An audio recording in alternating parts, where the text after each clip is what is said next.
अपना IMD syllabus अभी देखो। अगर आप बाकी स्टूडेंट्स की तरह हो तो कोई ना कोई एक स्पेसिफिक सब्जेक्ट या चैप्टर ज़रूर होगा जिसको आप एक्टिवली अवॉइड कर रहे हो क्योंकि वो बहुत बड़ा या बहुत हार्ड लगता है। शायद वो फिजिक्स का रोटेशनल मोशन हो, डुअल नेचर ऑफ एटम हो, या मैथ्स का कैलकुलस और इंटीग्रेशन। शायद आप एक गैप ईयर स्टूडेंट हो या ट्वेल्थ में पीसीएम परसेंटेज इस बार थोड़ी लो आएगी, मे बी 60 to 65%, और आपको डर लग रहा है कि कहीं आपको आईएमयू कॉलेजेस या किसी टॉप शिपिंग कंपनी के लिए अंडर 4000 या 1000 रैंक नहीं ला पाओगे। Hey guys, welcome back to the channel. मेरा नाम अशोक है and I run Maran Singh academy. आज हम एक नई सीरीज को किक ऑफ कर रहे हैं जहां मैं आपके साथ evidence based revision tips share करूंगा। मैं आपको एविडेंस दूंगा कि आईएमयूसीडी एग्जाम के लिए एक्चुअली प्रिपेयर कैसे करना है। बट मोस्ट इम्पॉर्टेंटली, मैं जो भी कहूँगा उसको साइकोलॉजी और रिसर्च स्टडीज से बैक करूँगा जो पिछले 100 सालों में स्टूडेंट्स पर की गई हैं। प्रॉब्लम यह है कि हमें कभी कोई सिखाता ही नहीं है कि पढ़ना कैसे है। हम बस वो करते हैं जो हमें इंट्यूटिवली गट से सही लगता है। और जैसा कि हम आज देखेंगे, रिसर्च शो करती है कि जो टेक्निक स्टूडेंट्स को सबसे सही लगता है वो एक्चुअली सबसे कम इफेक्टिव होता है। आपका आईएमडी एग्जाम पास आ रहा है और आपको अंडर 1000 रैंक चाहिए, तो इस वीडियो के एंड तक आपको ऐसी टेक्निक्स मिलेंगी जो आपकी पढ़ाई को ज़्यादा एफिशिएंट और इंजॉयबल बना देंगी। Let's jump into it. ये वीडियो का स्ट्रक्चर होने वाला है। फर्स्टली, मैं 3 ऐसे पॉपुलर रिवीजन टेक्निक्स के बारे में बात करूंगा जो लिटरेचर में बिल्कुल इनइफेक्टिव मानी गई है। री रीडिंग, हाईलाइटिंग और समराइजेशन या नोट्स बनाना। सेकेंडली, मैं एक्टिव रिकॉल के कॉन्सेप्ट को इंट्रोड्यूस करूंगा जो बाई फार सबसे पावरफुल स्टडी टेक्निक है। इसमें हम देखेंगे कि दिमाग से इंफॉर्मेशन रिट्रीव करने से ब्रेन के कनेक्शंस कैसे स्ट्रांग होते हैं with solid evidence. Finally, part 3 में मैं आपको स्पेसिफिक टिप्स दूंगा कि आप इस एक्टिव रिकॉल को अपनी आईएमडी की डेली पढ़ाई में कैसे अप्लाई कर सकते हो। लेट्स स्टार्ट विद री रीडिंग। अगर आप अपने दोस्तों से पूछोगे तो उनकी आईएमडी प्रिपरेशन या बोर्ड्स की प्रिपरेशन सबसे बड़ा हिस्सा री रीडिंग ही होता है, नोट्स को बार बार पढ़ना। पर सवाल ये है, क्या री रीडिंग इफेक्टिव है? इस टॉपिक पर बहुत स्टडीज हुई हैं। मैं एक 2013 के पेपर का कोट देता हूँ जो प्रोफेसर डनलॉस्की ने लिखा था। उन्होंने 10 डिफरेंट रिवीजन टेक्निक्स के हंड्रेड्स ऑफ पेपर्स को एनालाइज किया। री रीडिंग पर उन्होंने कहा, based on the available evidence we rate rereading as having low utility. Rereading relatively easy है बट बाकी टेक्निक्स के कंपैरिजन में ये बहुत कम इफेक्टिव है। मतलब हाँ, थोड़ा बहुत फायदा होता है बट कंपेयर किया जाए तो री रीडिंग एक वेस्ट ऑफ टाइम है। एक और 2016 की स्टडी है जहाँ कहा गया, passive repetitive reading produces little और नो बेनिफिट फॉर लर्निंग। फिर भी स्टूडेंट्स की इसको अपना नंबर 1 चॉइस मानते हैं। Secondly, let's talk about highlighting. हम सबको टेक्स्ट बुक्स और नोट्स में अलग अलग कलर से हाईलाइट करना पसंद है। प्रोफेसर डल्लॉस्की ने हाईलाइटिंग पर भी यही कहा, we rate highlighting and underlining as having low utility.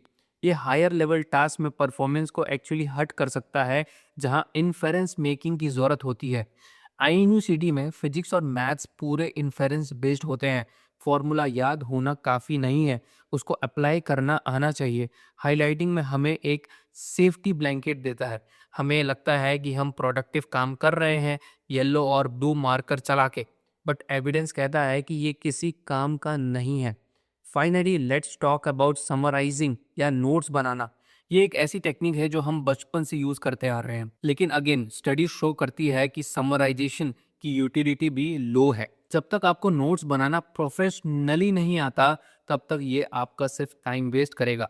मैं ऐसे बहुत आईएमयूसीडी एस्पिरेंट्स को जानता हूँ जो केमिस्ट्री या फिजिक्स के परफेक्ट कलरफुल नोट्स बनाने में घंटों निकाल देते हैं और बाद में कंप्लेन करते हैं कि एग्जाम प्रेशर में उन्हें कुछ याद क्यों नहीं आया। मैं ये नहीं कह रहा कि आप नोट्स मत बनाओ अगर आपको पसंद है, बट इसको एक इफेक्टिव रिवीजन स्ट्रेटेजी मत समझो।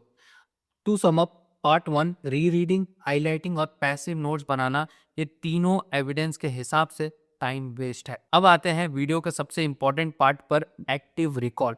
अगर आपको आईएमसीडी क्रैक करना है तो आपको यही टेक्निक यूज करनी होगी। एक्टिव रिकॉल या प्रैक्टिस टेस्टिंग का सिंपल मतलब है अपने दिमाग से फैक्ट्स को बाहर निकालना, रिट्रीव की प्रैक्टिस करना। मुझे लगता था कि लर्निंग का मतलब है दिमाग में चीज़ें डालना, लेकिन पिछले 100 साल की साइकोलॉजी रिसर्च कहती है कि हम इंफॉर्मेशन दिमाग में डालने से नहीं, बल्कि उसको दिमाग से बाहर निकालने की प्रैक्टिस करने से सीखते हैं। प्रोफेसर डनलॉस्की के सेम रिव्यू पेपर ने प्रैक्टिस टेस्टिंग को हाई यूटिलिटी रेट कहा है। उन्होंने स्ट्रिक्टली रिकमेंड किया है कि हर स्टूडेंट को खुद को ज़्यादा टेस्ट करना चाहिए, क्योंकि ये बहुत इम्पॉर्टेंट है। मैं आपको 3 डिफरेंट स्टडी शेयर करता हूँ जो इसको प्रूव करती हैं। स्टडी नंबर 1 1939 की है। उन्होंने स्टूडेंट्स को 2 ग्रुप्स में डिवाइड किया। एक ग्रुप ने मटेरियल को नॉर्मली स्टडी किया और एक हफ्ते बाद टेस्ट दिया। उनका स्कोर अराउंड 30% टू 50% रहा। दूसरे ग्रुप में भी उतना ही स्टडी किया, लेकिन पढ़ाई के तुरंत बाद एक छोटा सा प्रैक्टिस टेस्ट दिया। जब उनका फाइनल टेस्ट हुआ तो उनका स्कोर 10 से 15% हाई था। सिर्फ एक छोटा सा प्रैक्टिस टेस्ट देने से 15% का इम्प्रूवमेंट। आईएमयूसीटी में 15% का मतलब रैंक 5000 से सीधा रैंक 500 के अंदर आना होता है। स्टडी नंबर 2 2010 की है। उन्होंने टेस्ट किया कि फैक्ट्स और कॉन्सेप्ट्स दोनों पर इसका क्या असर होता है। पहले ग्रुप ने नॉर्मली री स्टडी किया, री रीडिंग, हाईलाइटिंग, और उनका स्कोर आया रफली 30%। दूसरे ग्रुप ने पढ़ने के बाद एक प्रैक्टिस टेस्ट दिया और एक हफ्ते बाद उनका टेस्ट स्कोर सीधा 60% था। अब massive 30% improvement in exam scores सिर्फ खुद को टेस्ट करने से। स्टडी नंबर 3 2011 की, द मोस्ट इम्पॉर्टेंट वन। उन्होंने स्टूडेंट्स को 4 ग्रुप में डिवाइड किया। पहला ग्रुप रीड वंस, एक बार पढ़ा। दूसरा ग्रुप रीड 4 टाइम, 4 बार चैप्टर पढ़ा। Read once and made a mind map, mind map बनाया तीसरे ग्रुप ने। और चौथा ग्रुप एक्टिव रिकॉल, एक बार पढ़ा और फिर बुक बंद करके सब कुछ दिमाग से रिकॉल करने का ट्राई किया। रिजल्ट्स देखो, वर्बटिज्म, फैक्चुअल और इन्फरेंस कॉन्सेप्चुअल दोनों टाइप के क्वेश्चंस में जिस ग्रुप ने सिर्फ एक बार पढ़कर एक्टिव रिकॉल किया था, उन्होंने उस ग्रुप को कंप्लीटली हरा दिया जिसने चैप्टर को 4 बार पढ़ा था। और क्रेजी बात ये थी कि जब स्टूडेंट्स से पूछा गया कि कौन सी टेक्निक बेस्ट है, तो स्टूडेंट्स ने रिपीटेड रीडिंग को बेस्ट बताया था। हमारा intuition, gut feeling completely wrong है। चैप्टर को 4 बार पढ़ने से बेहतर है उसको एक बार पढ़ो और उसके बाद प्रैक्टिस टेस्ट दो। यही सच्चाई है। ऑल राइट, होपफुली मैं आपको कन्विंस कर चुका हूँ कि एक्टिव रिकॉर्ड बेस्ट है। अब बात करते हैं कि आप एग्जैक्टली अपनी आईईजी प्रिपरेशन में इसको अप्लाई कैसे कर सकते हो। ऐसे 3 स्पेसिफिक स्ट्रेटेजीज हैं जो आप यूज कर सकते हो।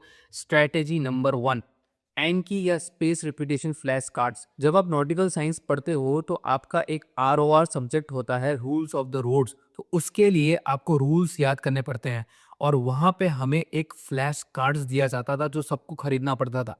उस फ्लैश कार्ड के अंदर आपको पहले एक सिचुएशन दिखाई जाएगी शिप की, उसके लाइट्स जल रहे होंगे और उसके पीछे उसका आंसर दिया रहता है कि उसको एक्चुअली में वो सिचुएशन है क्या। तो आपको पहले देख के आपको अपने दिमाग को यूज़ करके उसको रूल बताना पड़ेगा, उसका सिचुएशन बताना पड़ेगा। तो यही चीज़ मैं अपने एग्ज़ाम्स में यूज़ करता था। मैं कुछ ऐसे एक स्टिकी नोट ले लेता था और उसके स्टार्टिंग में, मतलब फ्रंट में, उसका क्वेश्चन लिख लेता था। कोई फिजिक्स पढ़ा या मैथ्स पढ़ा तो उसके मैं फॉर्मूला हो गए, तो मैं उसका एक नाम या फिर क्वेश्चन लिख लेता था और उसके पीछे उसका आंसर लिख लेता था। और इसको क्वेश्चन देख के मैं याद करने की कोशिश करता कि इसका आंसर क्या होगा।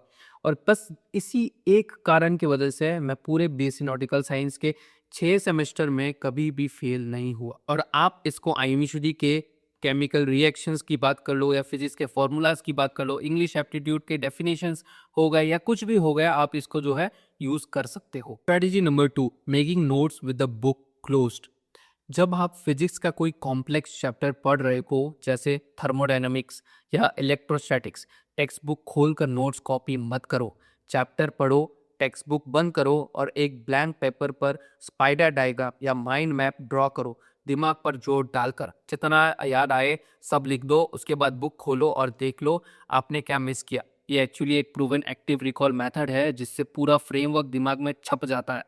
Strategy number 3, the ultimate strategy, progressive testing. देखो, जो भी बड़े से बड़े कॉम्पिटिटिव एग्जाम्स के टॉपर्स होते हैं वो एक चीज़ रिकमेंड करते हैं कि पढ़ते वक्त नोट्स बनाने की जगह अपने आप के लिए क्वेश्चंस लिखो और फिर उन्हें आंसर करो। कॉग्निटिव एफर्ट डालने से कनेक्शन स्ट्रांग होते हैं। लेकिन लेट्स बी रियल, आईएमयूसीडी जैसे कॉम्पिटिटिव एग्जाम के सिलेबस में अगर आप खुद क्वेश्चंस फ्रेम करने बैठ गए तो आपका आधा साल तो सिर्फ क्वेश्चंस बनाने में निकल जाएगा। आपको चाहिए आईएमयूसीटी लेवल के हाई एल्ड क्वेश्चंस, वो भी एग्जैक्ट पैटर्न में, ताकि आपका दिमाग फाइनल एग्जाम के 3 घंटे के प्रेशर के लिए ट्रेन हो सके। यही वजह है कि हमने मरही सिंह एकेडमी में IMU CET मॉक पास डिजाइन किया है। ये एग्जैक्ट एक्टिव रिकॉल और प्रोग्रेसिव टेस्टिंग के साइंटिफिक फ्रेमवर्क पर बेस्ड है। Instead of writing questions for yourself, हमने आपके लिए पूरा सिस्टम रेडी कर दिया है। चैप्टर वाइज मॉक्स, जैसे ही आपका एक हार्ड चैप्टर जैसे इंटीग्रेशन खत्म हो, इमीडिएटली उसका चैप्टर वाइज मॉक्स दो। यहाँ आपका इनिशियल एक्टिव रिकॉल टेस्ट होगा। सब्जेक्ट वाइज मॉक्स, जब पूरा मैथ्स या फिजिक्स कंप्लीट हो जाए तब सब्जेक्ट वाइज मॉक्स दो ताकि रिटेंशन चेक कर सको। फुल लेंथ मॉक्स, और फाइनली एग्जाम से पहले रियल 3 घंटे का स्टेमिना और प्रेशर हैंडल करने के लिए फुल मॉक्स। इसमें आपको PYQs इंस्पायर्ड मॉक्स और डिटेल्ड सॉल्यूशंस भी मिलते हैं। तो जब आप रिकॉल करने में फेल होते हो, जो कि नॉर्मली होता है, तो हमारा स्मार्ट सॉल्यूशन आपको तुरंत करेक्ट पाथ दिखा देता है। अगर आप इन स्टडीज के हिसाब से अपना एग्जाम्स को 30% तक बढ़ाना चाहते हो, IME कॉलेज में एडमिशन लेना चाहते हो, या एक कॉम्पिटिटिव एज लेना चाहते हो then your competitors under 1000 rank IMCD में लाके, और अभी परफेक्ट टाइम है क्योंकि IMCD मॉक पास पर करेंटली 50% ऑफ चल रहा है। लेकिन ये सिर्फ फर्स्ट फ्यू एक्शन टेकर्स के लिए लिमिटेड है। आपको डिस्क्रिप्शन के सबसे टॉप पर लिंक मिल जाएगा। Click there and grab your pass before the discount expires. That brings us to the end of this video. Just to summarize, हमने बात की री रीडिंग, हाईलाइटिंग और नोट्स बनाना इतने इफेक्टिव नहीं है। अगर आप इनको यूज कर रहे हो और रिजल्ट नहीं आ रहा तो it's time to change the strategy. हमने एक्टिव रिकॉल के पीछे के एविडेंस को समझा, 3 मेजर स्टडीज देखी जो प्रूव करती हैं कि टेस्टिंग इज बेटर देन री रीडिंग, और फाइनली हमने देखा कि इसको IMCD में कैसे अप्लाई करना है through flash cards, closed book mind maps और IMCD मॉक पास के थ्रू प्रोग्रेसिव प्रैक्टिस टेस्टिंग। हमेशा याद रखो, कोई भी एक्टिविटी जिसमें आपको अपने दिमाग पर जोर डालकर इंफॉर्मेशन याद करनी पड़े, वो एक इफेक्टिव रिवीजन स्ट्रेटजी है। आई रियली होप आपको इस वीडियो से वैल्यू मिली होगी। अगर हाँ तो please give it's a thumbs up, और नीचे एक कमेंट जरूर ड्रॉप करना कि आपका सबसे वीक चैप्टर कौन सा है जिसे आप इस एक्टिव रिकॉल मेथड से टैकल करने वाले हो। Subscribe to the channel if you haven't already. Description में लिंक है अपने 50% ऑफ मॉक पास क्लेम करने के लिए। I will see you in the next video. All the best with your IME CET exam. I really hope you smash it.